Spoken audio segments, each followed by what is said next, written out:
Muy bien, doctores, bienvenidos a esta actividad de MEDClass 302. Soy el doctor Frank Bellodas. Vamos a resolver entonces un banco de preguntas en formato USMLE, el Step 1, que es precisamente la asignatura de anatomía, ¿sí? Entonces vamos a ver distintos segmentos corporales, ¿no? Y precisamente de esa forma hemos agrupado las preguntas. Entonces vamos a iniciar. En el primer caso vamos a ver preguntas en relación con el tórax. Muy bien, entonces vamos a ver acá.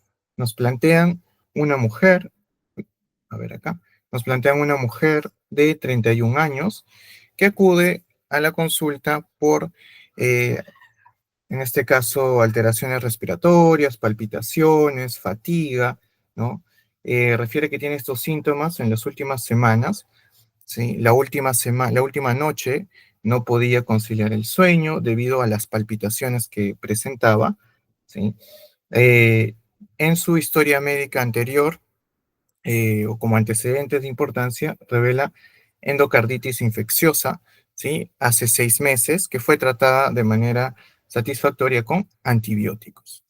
No fuma ni consume alcohol, tiene una presión arterial de 138,89 milímetros de mercurio, un pulso o frecuencia cardíaca de 76 latidos por minuto, que es regular, ¿sí? El examen cardíaco revela eh, un leve, ¿no? Sonido, ese ruido S1, que recuerden que es el primer ruido cardíaco, causado por el cierre de las válvulas auriculoventriculares. Revela galope S3, ¿sí? S3 es un ruido adicional, ¿no? El tercer ruido cardíaco. Aparece un latido a nivel del ápex hiperdinámico y un soplo pansistólico, un soplo durante toda la sístole que irradia hacia la región de la axila. La ecocardiografía revela incompetencia de una de las válvulas. Entonces, ¿cuál de los siguientes sitios es la mejor localización para auscultar este defecto? Muy bien, entonces la pregunta va dirigida a anatomía de superficie, ¿no? Queremos saber cuál es el lugar donde se ausculta mejor el defecto valvular que estamos viendo. Entonces, para eso tenemos que analizar el caso y ver qué válvula podría estar fallando. Eh, ¿Qué les parece el caso? ¿Algún comentario previo? ¿Algún dato que quisieran aclarar?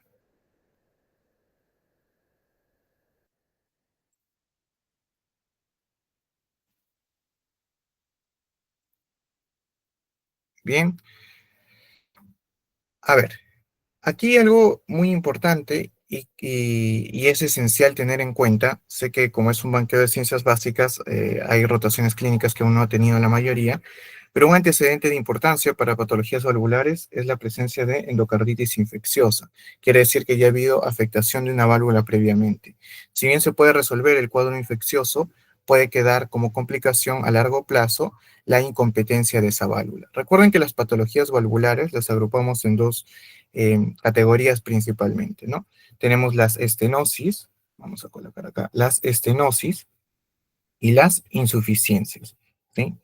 Entonces, estenosis se refiere a que la válvula, ¿no? Va a tener un diámetro mucho menor, generalmente porque ha habido algún proceso inflamatorio, ¿no? Que la válvula no puede incluso ni siquiera terminar de cerrarse, ¿no? Bueno, en realidad es como si estuviera eh, obstruyendo el flujo de sangre y eso impide que la sangre pueda pasar a través del orificio valvular.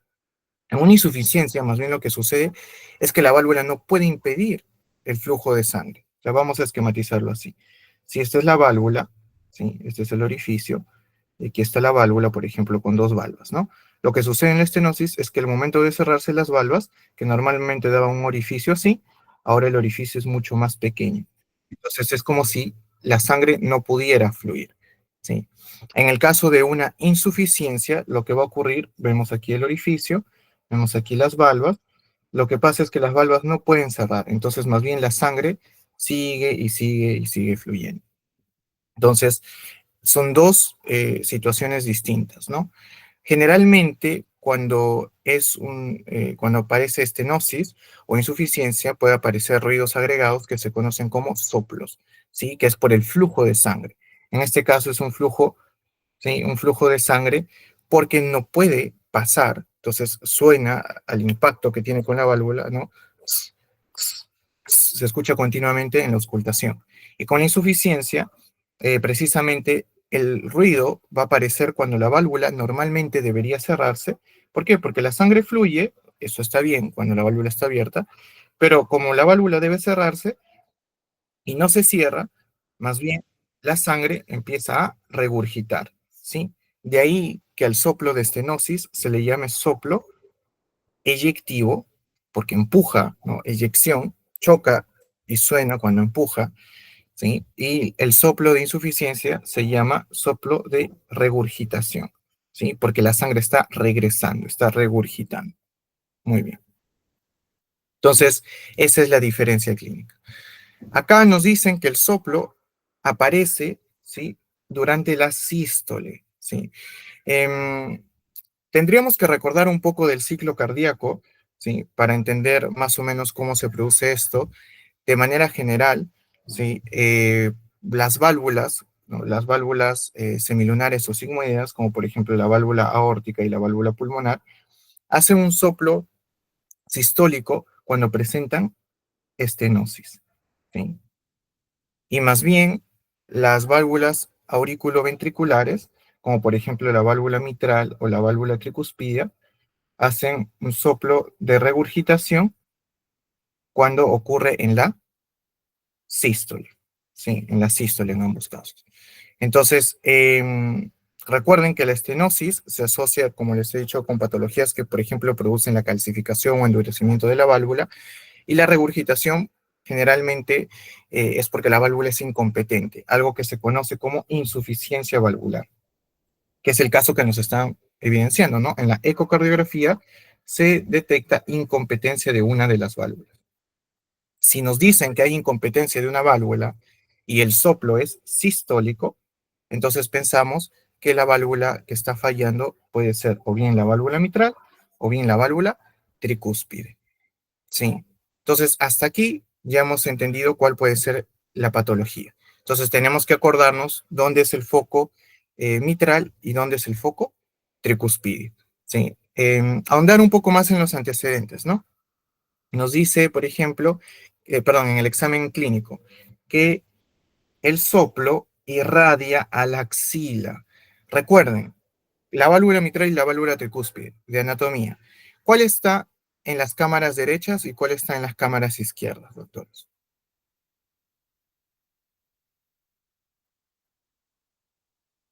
Recuerden que la válvula mitral está entre la aurícula y ventrículo izquierdos y la válvula tricúspide está entre la aurícula y ventrículo derechos. Entonces, si el sonido, en este caso el soplo, irradia hacia la región de la axila, ¿sí? Generalmente, recuerden que el corazón está un poco más hacia la izquierda, entonces quiere decir que va más hacia la izquierda porque está tratando de alejarse, yéndose a la axila. ¿Cuál creen que sea la válvula que produce sobre todo irradiación hacia la axila? ¿La válvula mitral o la válvula tricúspide? La mitral. La mitral, exacto. Entonces, la impresión diagnóstica que tenemos de esta paciente es una insuficiencia mitral, ¿sí? Y para eso ya nos acordamos de anatomía de superficie, ¿no? El foco mitral va a estar en la quinta línea o quinto espacio intercostal izquierdo con la línea media clavicular. Si nosotros esquematizamos esto, vamos a colocar acá la línea media que coincide con el esternón. Recuerden que aquí están los espacios intercostales, ¿no? Este es el primer espacio intercostal que no se llega a palpar en anatomía de superficie, por eso es que siempre empezamos con el segundo espacio intercostal, ¿sí? Tercer espacio intercostal, cuarto espacio intercostal, hasta ahí vamos a llegar, ¿no? Segundo espacio intercostal, esto es derecho, esto es izquierdo, recuerden que estamos en posición anatómica, tercero, cuarto, y aquí sí vamos a esquematizar el quinto espacio intercostal. Muy bien. Esta vendría a ser la línea paraesternal, que es precisamente adyacente al esternón, que es el hueso que va a formar parte de la caja torácica en la parte anterior y protege a los órganos precisamente de la caja torácica. Vamos a ubicar los distintos focos. El foco aórtico está en el cruce del segundo espacio intercostal con la línea paraesternal derecha, ¿sí? Ese es el foco aórtico.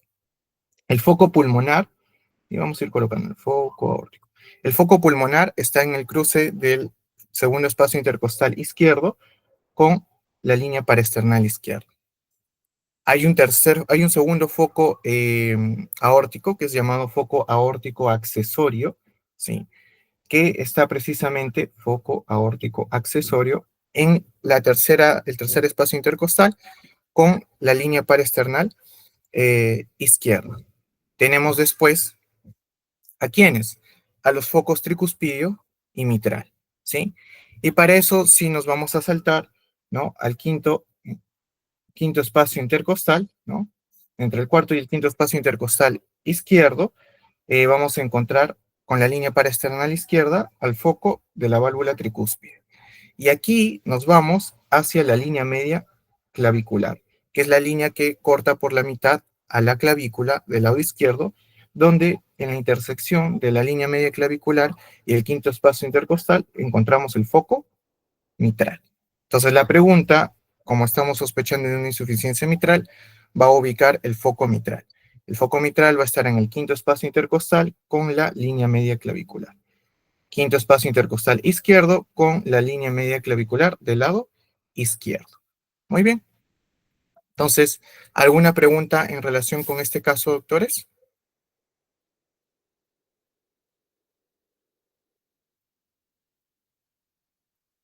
Doy un momento para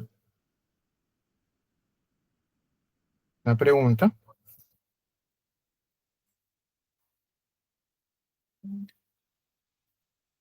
Muy bien. Entonces pasamos al siguiente caso. Acá nos presentan un varón de 60 años que acude por tos persistente, nos dice durante los últimos meses, que se ha asociado a una progresión de, en este caso, acortamiento de la respiración, se refiere como a una dificultad para respirar que va progresando poco a poco, ¿no? Durante el último año ha notado pérdida de peso y una disminución en su apetito. Consume 40, en este caso, nos dice, tiene una historia de 40 pack year. Pack year es el número de paquetes año. Quiere decir, no lo calculamos aproximadamente con el número de paquetes que consume, con el número de años que ha estado fumando este paciente, ¿no? Por ejemplo, una cajetilla o paquete contiene 20 cigarrillos aproximadamente. Entonces, un paquete año quiere decir que es un paciente que ha consumido aproximadamente 20 cigarrillos durante un año, ¿sí? 40 pack year quiere decir que este paciente ha consumido en total, ¿no? Por ejemplo, esto equivale a una cajetilla año o un pack year. El paciente ha consumido 40 veces esto, ¿no? O sea, es como si el paciente hubiera consumido 20 cigarrillos al día por 40 años, por ejemplo, ¿no? Eso es más o menos para hacernos una idea del antecedente que tiene este paciente, ¿sí? Tiene entonces un antecedente importante de tabaquismo. Niega consumo de alcohol. Al examen físico no hay mayor hallazgo significativo.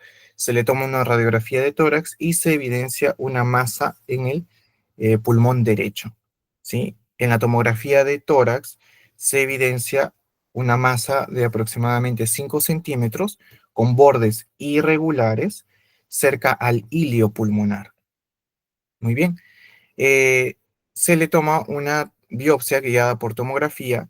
Durante el procedimiento, después de la inserción de la aguja, el paciente empieza a sentir dolor en el brazo, perdón, en el hombro derecho, ¿sí? En el hombro derecho. ¿Cuál de los siguientes nervios es responsable de este dolor en el hombro? Entonces, nuevamente, recordamos la parte de anatomía. ¿Qué les parece este caso, doctores? Les leo las alternativas, ¿no? El nervio intercostal, nervio vago, nervio frénico, plexo pulmonar, nervio torácico espinal. ¿Qué les parece este caso?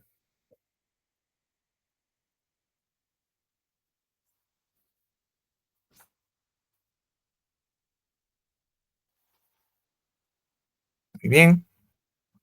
¿Dónde está ubicada la tumoración? Nos dicen que en el hilio pulmonar del lado derecho. Entonces vamos a esquematizar el pulmón del lado derecho.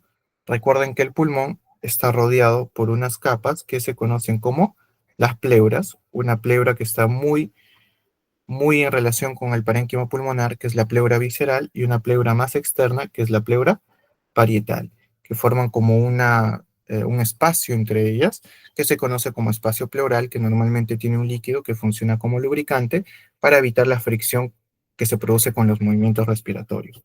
Entonces, este de aquí sería el ilio pulmonar, que es un orificio por donde están pasando los elementos vasculonerviosos, ¿no? Las dos arterias, perdón, venas pulmonares, la rama de la arteria pulmonar y el bronquio principal, que forman parte de todas las estructuras que ingresan al hilo pulmonar, que se llaman pedículo pulmonar. La masa que se detecta en esta tomografía está acá. Entonces, puede lesionar elementos vasculares, pero también elementos nerviosos. Ahora nos están hablando de un elemento nervioso que puede estar relacionado con la inervación del hombro derecho.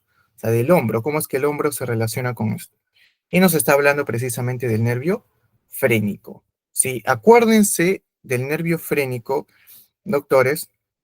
El nervio frénico va a compartir raíces nerviosas con el plexo braquial, ¿no?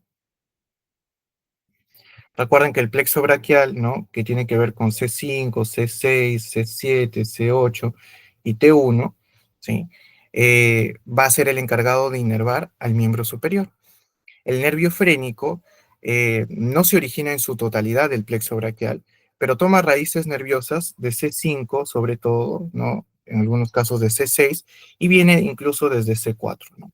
Entonces, este nervio frénico, como su nombre lo dice, freno, se relaciona con el músculo diafragma.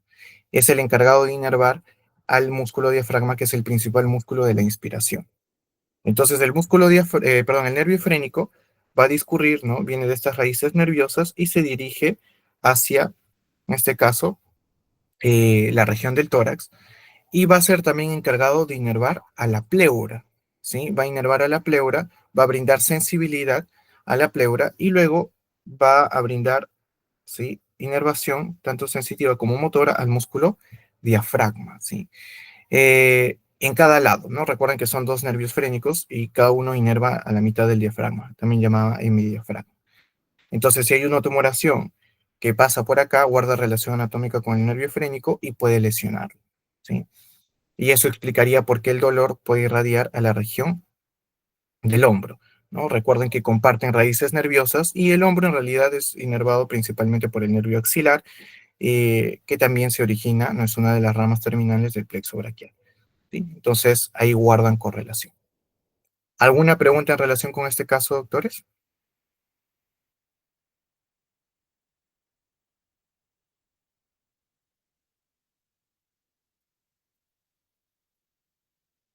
Muy bien. Pasamos al siguiente caso. Vemos, por ejemplo, en este caso, nos presentan a una mujer de 65 años, que es referida al especialista por disfagia, que es dificultad para en este caso, digerir los alimentos, deglutir los alimentos sería el término apropiado, pérdida de peso, tiene una historia de dificultad para, ¿no? En este caso, deglutir los alimentos sólidos, ¿sí? Los alimentos sólidos, que ha ido empeorando en el último año. Ha perdido inintencionalmente, o sea, sin hacer modificaciones en su actividad física o en su alimentación, ha perdido aproximadamente 2 kilos 300, ¿no? Eh, una esófago gastroduodenoscopía o simplemente endoscopía digestiva alta, ¿no? Nos ha evidenciado una gastritis, o ha evidenciado una gastritis leve, y se tomó una muestra de biopsia positiva para Helicobacter pylori. Se le dio tratamiento antibiótico para el Helicobacter pylori. En realidad no es solo con antibióticos. Recuerden que el Helicobacter pylori tiene un tratamiento triple, la llamada triple terapia, ¿sí? Que incluye omeprazol, ¿no? Que es un inhibidor de bomba para disminuir la secreción de ácido clorhídrico. Después se le volvió a tomar una endoscopía que apareció normal y ya no se evidenció Helicobacter pylori en la biopsia. En este caso, la sensación de ardor en la región del tórax de esta paciente mejoró, sí mejoró, pero la disfagia todavía ha persistido. Ella ha tenido un infarto agudo de miocardio hace 4 años, ¿sí? Que se complicó con, en este caso, regurgitación mitral aguda, quiere decir que ha habido insuficiencia mitral, ¿sí? Al examen físico se evidencia una mujer delgada con signos vitales dentro de lo normal. A la auscultación cardíaca se revela un soplo sistólico en el ápex que irradia la axila. Ya sabemos, soplo sistólico es insuficiencia de una válvula auriculoventricular. Si está en el ápex e irradia la axila, eso muy probable se relaciona con insuficiencia mitral, ¿no? Por el caso que hemos comentado hace un momento. Los sonidos respiratorios están reducidos en la base del pulmón derecho, ¿sí? En el abdomen está ligeramente distendido, no se observa hepatoesplenomegalia, el electrocardiograma evidencia ritmo sinusal y un bloqueo intraventricular inespecífico, ¿no? Realmente no es que sean hallazgos de tanta importancia. Una radiografía de tórax evidencia crecimiento de la silueta cardíaca, ¿sí? Con efusión o derrame pleural leve. ¿Cuál es más probablemente la causa de la disfagia de esta paciente?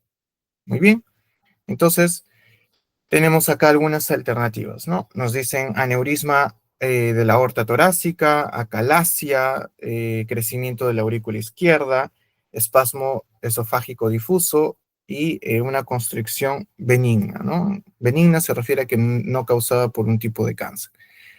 Muy bien. Entonces vamos a recordar un poco de las cavidades cardíacas. Si nosotros esquematizamos la aurícula izquierda, ¿sí? Esta vendría a ser la aurícula izquierda, se comunica con el ventrículo izquierdo, ¿sí? Y entre ellos va a encontrarse la válvula mitral, ¿sí? La válvula mitral es la válvula auriculoventricular del lado de las cámaras izquierdas, ¿no? Del lado izquierdo. Muy bien. Normalmente, primero se llena de sangre la aurícula, luego la sangre pasaría al ventrículo izquierdo, el ventrículo izquierdo se llenaría de sangre y la sangre atravesaría esta válvula, que es la válvula aórtica, para dirigirse a la aorta y al resto del cuerpo. Entonces, básicamente ese es el flujo de sangre.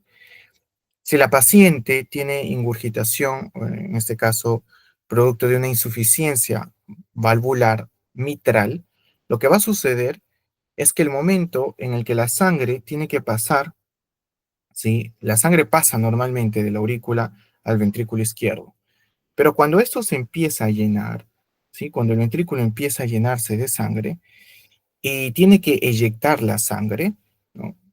Tiene que liberarla hacia la aorta para que irrigue a todo el cuerpo. Como la válvula no se termina de cerrar, durante la contracción del ventrículo, que es en la sístole, y esta es la explicación del soplo, ¿no? La sístole, no solo fluye la sangre hacia la aorta, sino que también la sangre está regresando hacia la aurícula izquierda. Esta es la regurgitación, precisamente, es el soplo de regurgitación. Entonces, cada sístole suena la sangre que está regresando y chocando contra las paredes de la aurícula izquierda. Entonces, como está chocando contra las paredes de la aurícula izquierda, no solo está impactando con la aurícula izquierda, sino que está sobrecargándola de volumen, ¿sí? Al sobrecargarla de volumen, la aurícula izquierda poco a poco, a ver, la aurícula izquierda poco a poco se va, eh, poco a poco se va dilatando. Entonces, característicamente, los pacientes que tienen insuficiencia mitral pueden desarrollar un gran crecimiento de la aurícula izquierda.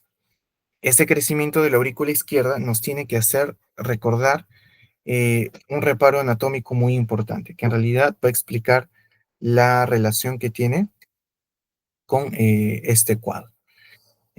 Recuerden que las cavidades derechas del corazón, si nosotros las esquematizamos, ¿no? Aquí estaría la aurícula derecha, aquí estaría el ventrículo derecho, por aquí se ve un poco de la aurícula izquierda y un poco del ventrículo izquierdo, desde una vista anterior. ¿sí? Desde una vista posterior, la cavidad que más se nota, y con sus 4 venas pulmonares, es la aurícula izquierda, ¿sí? Entonces la aurícula izquierda es la cavidad más posterior del corazón. Guarda relación anatómica con el esófago.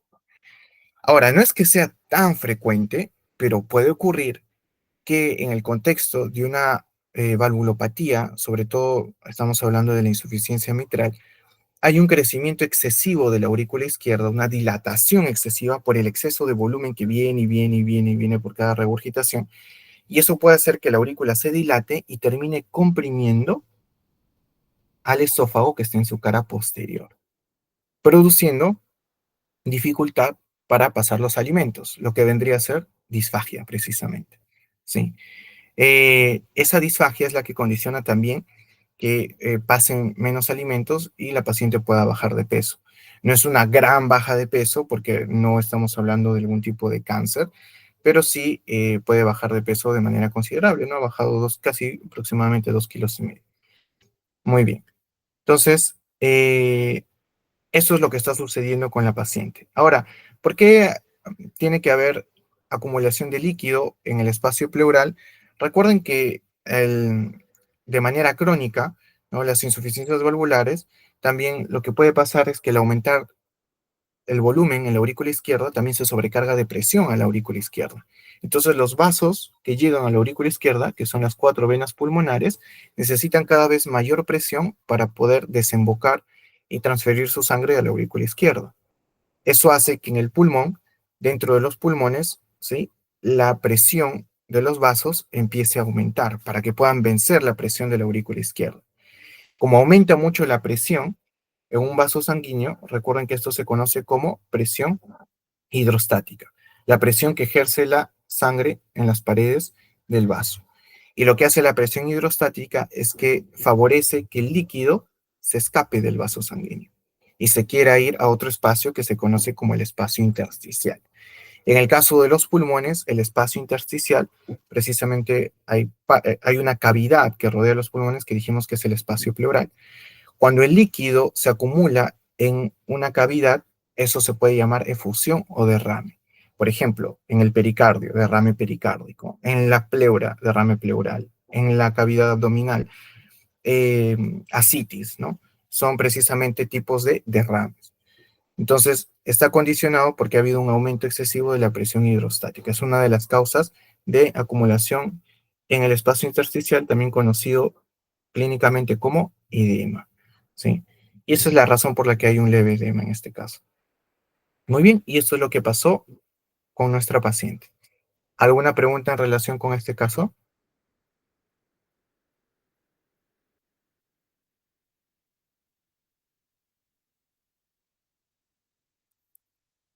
Muy bien. Pasamos a otro segmento, ¿no? Además de tórax, vamos a revisar entonces abdomen. Cuando hablamos de abdomen, vamos a empezar con un caso que nos presenta una mujer de 78 años, ¿no?, que acude a la emergencia por un dolor abdominal severo.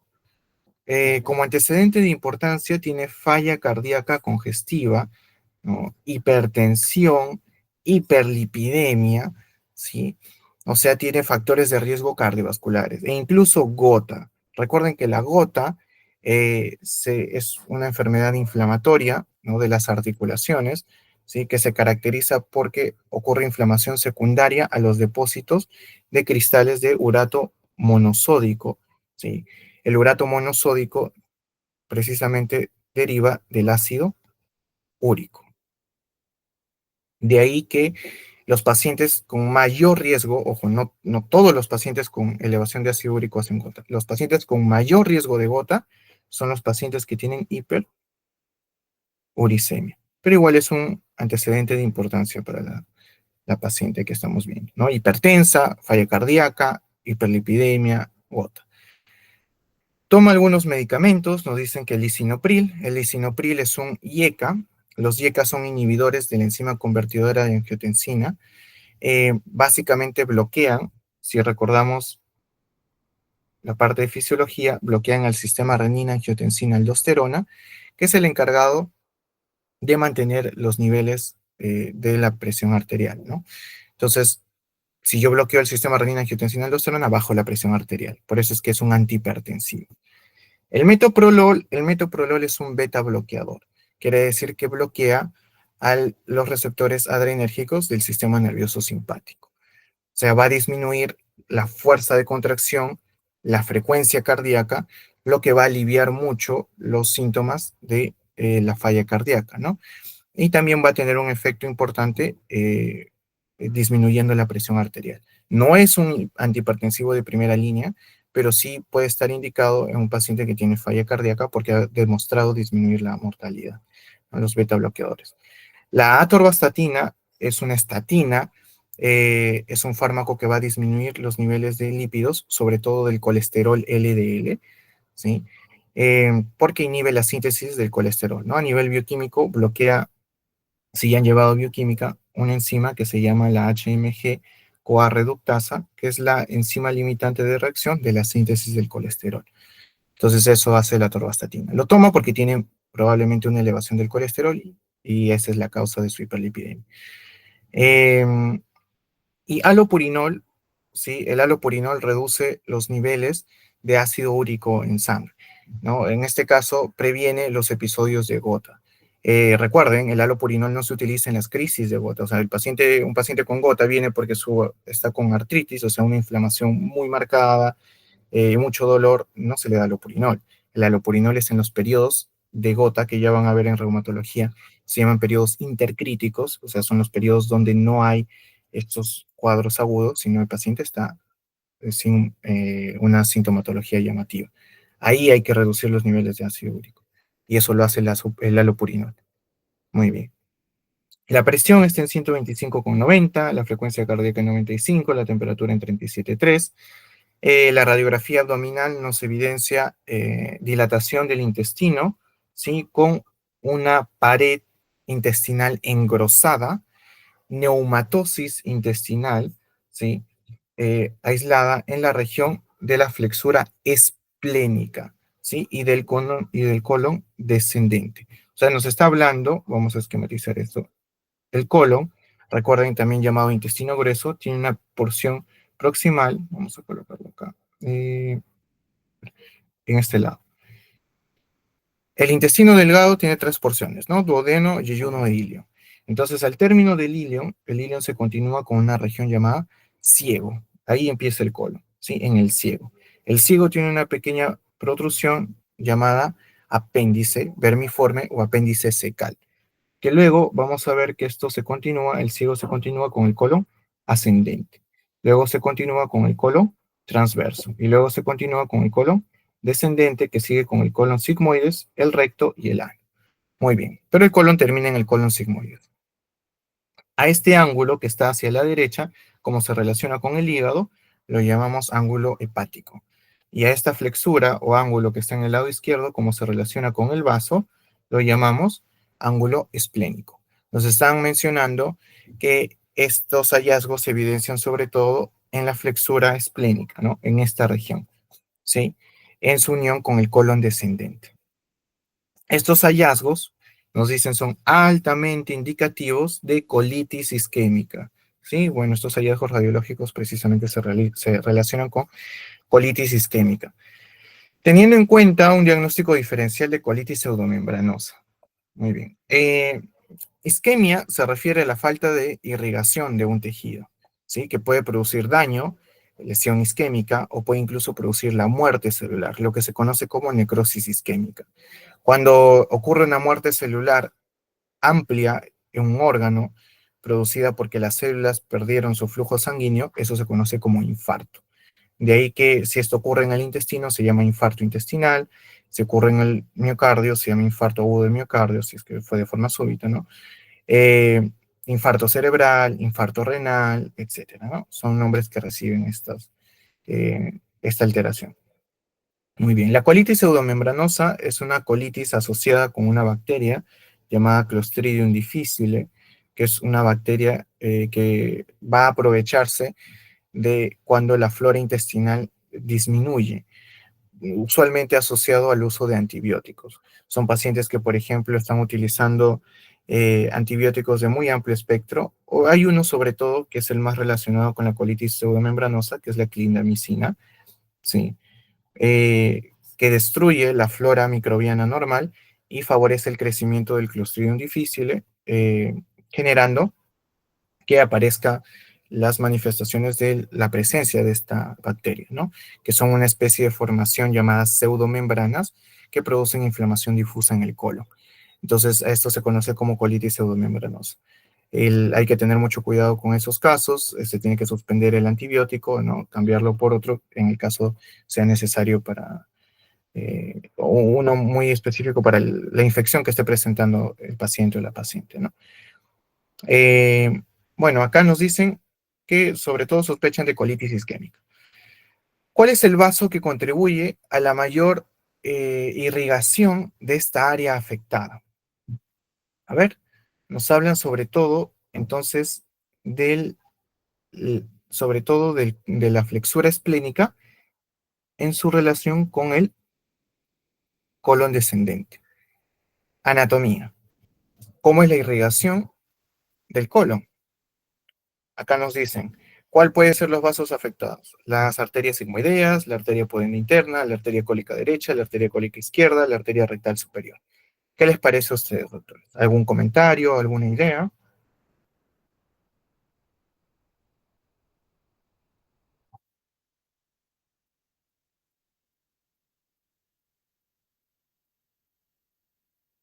A ver, acá comentan arteria mesentérica inferior. Muy bien. No la tenemos en las alternativas. Vamos a ver, acá nos dicen arteria cólica izquierda. Muy bien. Vamos a recordar entonces la irrigación del colon. Eh, la irrigación, o sea, la parte anatómica, en cuanto a la irrigación, va muy de la mano con el desarrollo embrionario. Entonces, si ustedes recuerdan la parte del desarrollo embrionario, había un intestino primitivo, que era el intestino primitivo en tres partes, ¿no? Intestino primitivo anterior, medio y posterior, que tenían irrigación precisamente por tres vasos principales, que eran el tronco celíaco, la arteria mesentérica superior y la arteria mesentérica inferior. Muy bien. Entonces, perdón, me apareció una señal de la batería. Ya está. La arteria mesentérica superior y mesentérica inferior. Entonces, básicamente el colon va a estar irrigado principalmente por la arteria mesentérica superior y la arteria mesentérica inferior. Así que las esquematizaríamos acá, ¿no? Arteria mesentérica superior, arteria mesentérica inferior. La arteria mesentérica superior va a dar una rama que es llamada la arteria cólica derecha, ¿sí? Porque se va hacia la derecha, esta es derecha, esta es izquierda, y una arteria llamada la arteria cólica media, ¿sí? La arteria cólica media. Y la arteria mesentérica inferior da una arteria llamada la arteria cólica izquierda. Muy bien. Usualmente, la arteria mesentérica superior va a encargarse de la irrigación del ciego, ¿sí? Hablando del colon, ¿no? Del ciego, del apéndice, del colon ascendente y de la porción más proximal del colon transverso. Usualmente los 2/3 proximales del colon transverso, ¿sí? Entonces vamos a tener aquí la arteria que va a ser, en realidad empieza como un tronco que sale de la arteria mesentérica superior llamada la arteria iliocólica, que va a dar origen a las arterias ciliales, yeyunales, ¿sí? Que esas tienen que ver con el intestino delgado.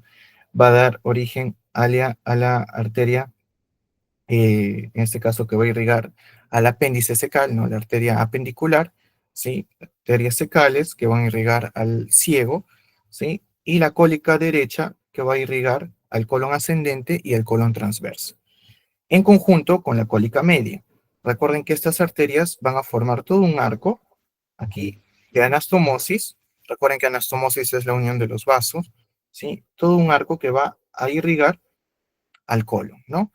Entonces, la sangre que viene de la arteria mesentérica superior es como que llega muy poca de ella a esta flexura, pero llega. Y de la arteria mesentérica inferior sale la arteria cólica izquierda que va a irrigar esta región y también lo último de su sangre llega a esta flexura. ¿Por qué lo menciono? Porque quiere decir que esta zona de la flexura esplénica, donde se están uniendo el colon transverso con el colon descendente, es una zona muy sensible a la isquemia. Quiere decir que si súbitamente se interrumpe el flujo sanguíneo a nivel intestinal, esta es una de las primeras zonas que se va a afectar, porque de por sí ya tiene poca irrigación, porque es a la región que le llega lo último de la arteria mesentérica superior, lo último de la arteria mesentérica inferior. Entonces, es una arteria muy sensible a la falta de nutrientes, ¿no? Precisamente por eso es que esta es la zona más afectada cuando hablamos de infartos intestinales, ¿no? Que es probablemente lo que está ocurriendo con esta paciente. Ahora, ¿por qué puede haber ocurrido obstrucción del flujo? Recuerden que la paciente tiene antecedentes cardiovasculares, ¿no? Hipertensión, falla cardíaca, hiperlipidemia, ¿no? Puede haber producido, sobre todo la hipertensión y la hiperlipidemia, un proceso de aterosclerosis, ¿no? Que va a llevar a la obstrucción del vaso sanguíneo y a la disminución del flujo, ¿no? Y esto puede ocurrir, por ejemplo, en la aorta descendente, hay menos flujo sanguíneo, el intestino va a estar afectado. Muy bien. Ahora nos están preguntando directamente, ¿cuál es la principal arteria que irriga esta zona afectada? Pues vemos que ahí hay anastomosis de la arteria cólica media y la arteria cólica izquierda. Pero recuerden, sobre todo, desde el tercio distal del colon transverso en adelante, ¿sí? Sobre todo hasta la región del recto superior, ¿sí? Toda esta región es irrigada por la arteria mesentérica inferior, como mencionaron en los comentarios. Y específicamente esta región de la flexura es irrigada por la arteria cólica izquierda, ¿sí? Porque aparte están las arterias sigmoideas, ¿sí? Y la arteria rectal superior que irrigan el colon sigmoides y el colon, perdón, el recto, la parte superior del recto. Entonces la respuesta aquí, doctores, muy bien, sería la arteria cólica izquierda, rama de la arteria mesentérica inferior. Muy bien, doctores, ¿alguna pregunta en relación con esto?